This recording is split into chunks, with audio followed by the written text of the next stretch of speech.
This essay example, as well as thousands of others, is available in text format on our website for free and without registration. Simply Google Ivy Panda Free Essays.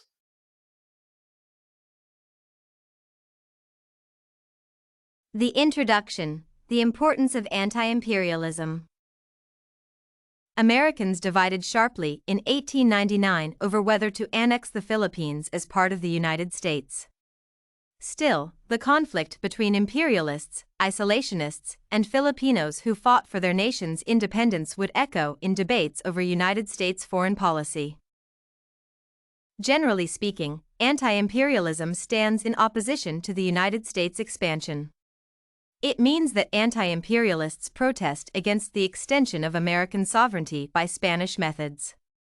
The assumption that the American governors wanted to get rid of the spirit of 1776 in the islands is associated with fear that the American governors could conquer the islands.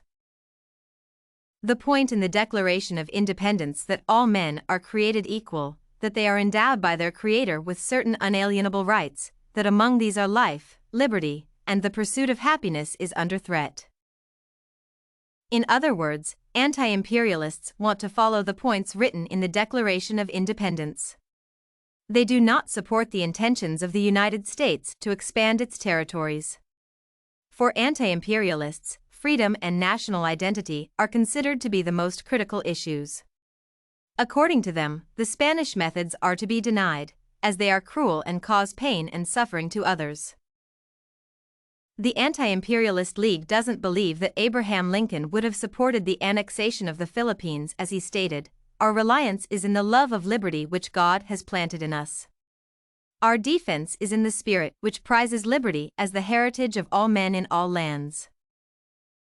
It is evident that the policy of the present national administration in the Philippines is recognized to be destructive. The thesis statement. Generally, there are many contradictions concerning the annexation of the Philippines. Thus, anti-imperialism stands in opposition to United States expansion, while imperialism supports the idea of occupation. There is a need to consider the arguments of both sides to understand the advantages and disadvantages of the policies. The body, the fundamentals of the Philippine question. Albert Beveridge thinks that people are to be controlled without their consent. Thus, he talks about their successful policy concerning other territories the country controls. Beveridge points out that it is Spain which is associated with wreaking hands. The author uses the metaphor to emphasize the influence of his words. According to Beveridge, if America lets the Philippines go, Germany, England, Japan will gobble them up. According to Beveridge, Providence is associated with the purpose of a fate that has driven us to be greater than our small intentions. He thinks that Providence is to join the Philippines to America. McKinley gave religious reasons for keeping the Philippines. In my opinion, the most appropriate reason was the fourth one. Thus, McKinley speaks about the duty to support other nations. Moreover, he says that the country is to do its best to protect the Philippines from any danger. The reason, which makes the least sense, is that we could not leave them to themselves, they were unfit for self-government, and they would soon have anarchy and misrule over there worse than Spain's was. Generally, William Jennings Bryan, a dedicated anti-imperialist, felt certain that by referendum the people would repudiate any administration that declared for annexation. I took the quotation to confirm my idea.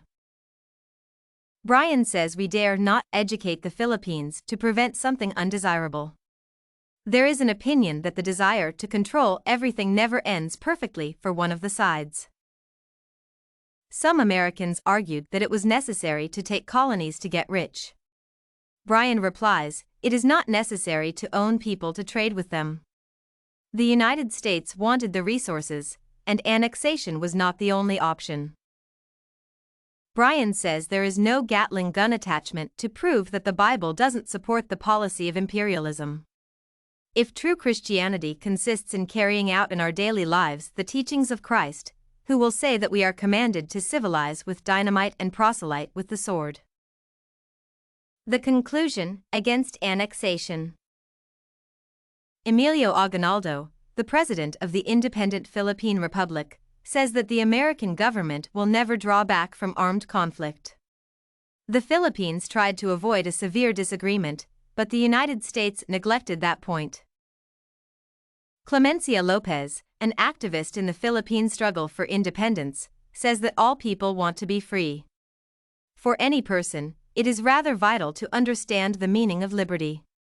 For this reason, people from different countries are equal in their right to fight for national identity and independence. The people of color of Boston do not support the policy of imperialism. They are considered to be the followers of the anti-imperialism movement. Most of the people agree that the policy of imperialism is rather severe.